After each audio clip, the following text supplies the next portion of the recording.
Hello, this is the political Cuttlefish, and today I'm going to talk about Gamergate. For those of you who are out of the loop, Gamergate is an online controversy / movement involving a whole bunch of things. Mainly, the stated goal of the movement is to improve ethics in gaming journalism, and I think it's a bit more complicated than that. And today I just thought I'm gonna go over the history. This is part 1. Will there be a part 2? Who knows? It depends on how this video does. But I'm gonna talk about the history leading up to Gamergate. Now, this isn't directly related to Gamergate, but I think the starting point, or a good starting point here, would be to talk about Anita Sarkeesian. So, Anita Sarkeesian, she made a little Kickstarter asking for around $5,000 to do a series of videos called Tropes vs. Women, talking about at least what she perceived as sexism in video games.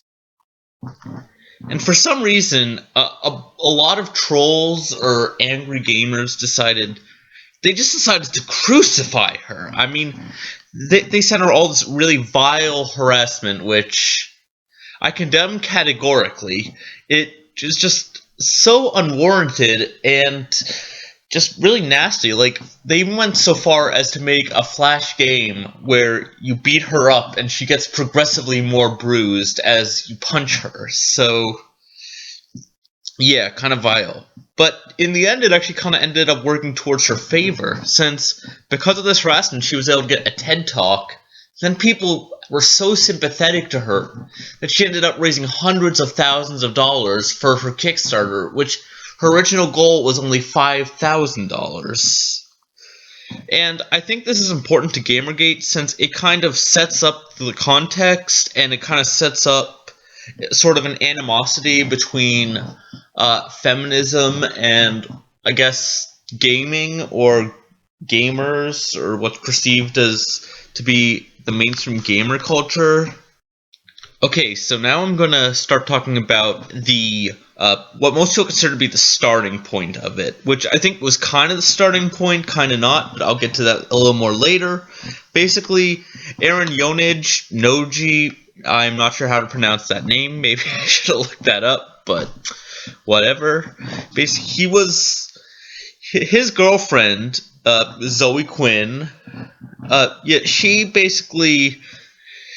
She lied to him a lot. She cheated on him and arguably emotionally abused him. And he was just fed up. He was pissed, so he decided to do what all pissed young teenager guys do these days. He wrote about it online. And he wrote this massive manifesto just detailing all the lies she told him, just every bad thing she did to him. Which, was he justified to go online and air out all their dirty laundry?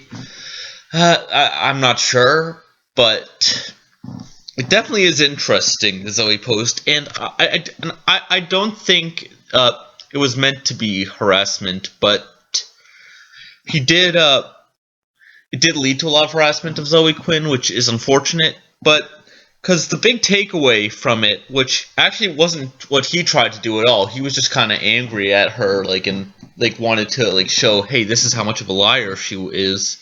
But the big takeaway from it was that some of the people that she cheated on him with and was in a relationship with him had written articles in game journalism that basically praised video games developed by her, mainly Depression Quest. A notable example is in the gaming news site Rock Paper Shotgun, where basically Nathan Grayson, which is one of the guys she slept with, it's hard to know if she was sleeping with him at that time, but they probably were friends.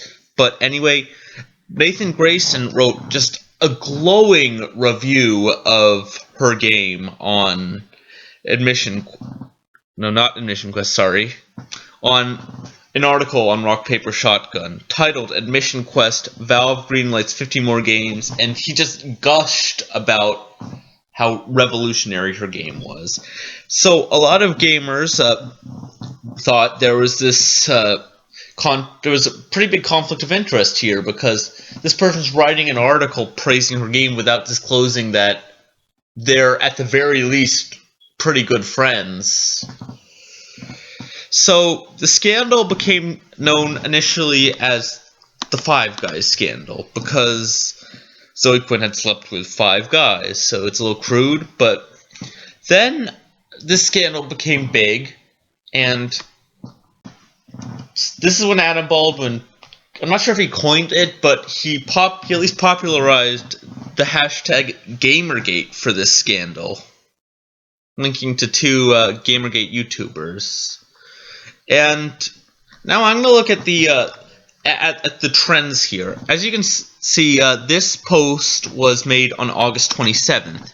Now, if you look here, it was kind of starting to pick up on August 27th, but it really spiked about 2 days later. So what happened between August 27th and August 29th? Because I think this is what really blew up Gamergate. The whole drama with Zoe Quinn started it, kind of. A good metaphor, which I think was made by YouTuber Sargon of Akkad, is that it was kind of like the assassination of Archduke Ferdinand to Gamergate, where it kind of triggered it, but there were all these other underlying factors which really started it and which were really responsible for it. So I think what really escalated it is that pretty much on the same day, all of these major gaming news sites posted articles saying gamers are dead. Just gamers just completely disparaging their own audience, because essentially to defend Zoe Quinn, because a bunch of gamers were angry on her. So, and I think a lot of gamers were insulted about just being shat on by these news sites. And also the fact that they all came out on the same day, it began to look not just like a bunch of people telling their opinions, but like as a targeted campaign, as like it looked almost like it was planned to have all these sites making the exact same point in the exact same way about the exact same thing. So, which later there was kind of some support for, because there was an email list of game journalists, Game Journal Pros, where they talked about the scandal and about how to diffuse it. And I think that's what really accounts for this huge jump you see at around August 29th.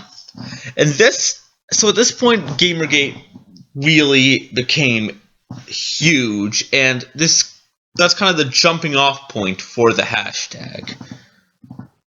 Okay, so this has been a history of Gamergate Part 1 leading up to Gamergate. I hope you like this video. If you like the video, give it a thumbs up. If you like my channel or want to see more of my videos, subscribe. Thank you. This has been the Political Cuttlefish. Cuttlefish out.